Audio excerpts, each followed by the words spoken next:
अस्सलाम वालेकुम teachers and mothers, welcome to my channel learn with Amna.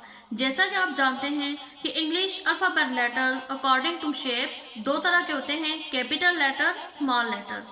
Capital letters को upper case letter भी कहते हैं और ये सारे के सारे अपर 3 लाइंस को टच करते हैं, मगर स्मॉल लेटर्स या लोअर केस लेटर्स में कुछ लेटर्स होते हैं वो अपर 3 लाइंस को टच करते हैं, कुछ मिडल 2 लाइंस को टच करते हैं और कुछ लास्ट की 3 लाइंस को टच करते हैं।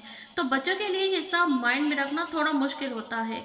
आइए एक एक्टिविटी के जरिए मैं आपको बताती हूँ कि इन लेटर्स की सॉर्टिंग किस तरह की जाए ताकि बच्चा इजीली इसको माइंड में अपने रख सके।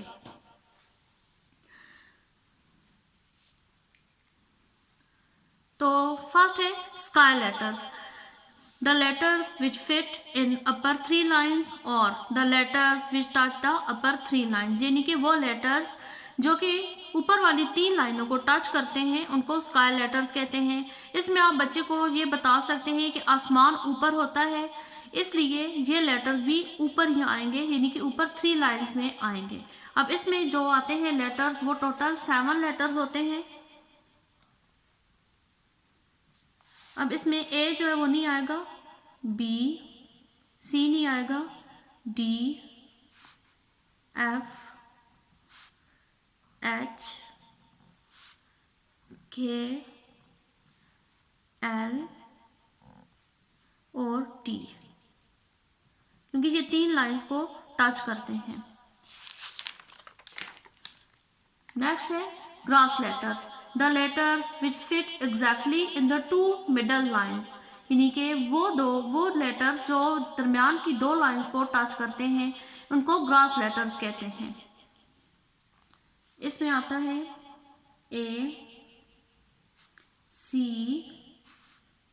ई, I, M, N, O, R, S, U, V, W और एक्स। ये टोटल 13 लेटर्स होते हैं जो कि मिडल की जो 2 लाइन्स होती हैं उनको टच करते हैं। नेक्स्ट में है root letters. Root letters means जैसे कि आपको पता है, बच्चों को बताया, रूट होती है ज़मीन के नीचे होती हैं, तो ये ज़ाहिर बात है जो लास्ट 3 लाइन्स होंगी उनको टच करेंगे। The letters which touch the last 3 lines. ये टोटल 6 लेटर्स हैं, जी, जे, पी, क्यू, वाई और जी। तो इस तरीके से बच्चा इनकी सॉर्टिंग कर लेगा और इजीली बच्चा अपने माइंड में रखेगा। अब जब बच्चे को जब आप सारा सिखा दें तो बेटा इस तरीके से एक एक्टिविटी आप रेडी कर सकते हैं, एक वर्कशीट आप रेडी कर सकते हैं जिसमें आप बताएं separate the sky, grass and root letters and write in given box. इसमें आप small ABC A to Z आप तरतीब से लिखेंगे। अब बच्चा उधर से पिक करेगा, स्काई लेटर्स को ढूंढ कर इधर लिखेगा, ग्रास लेटर्स को इधर लिखेगा और रूट लेटर्स को इधर लिखेगा, तो उसके माइंड में रह जाएगा। उम्मीद है कि आपको ये एक्टिविटी बहुत पसंद आई होगी। अगर आपको मेरी ये वीडियो पसंद आई है तो इसको लाइक करें, शेयर करें, बेल आइकन को लाजमी हिट करें, मेरे चैनल को सब्सक्राइब करें। अस्सलाम वालेकुम।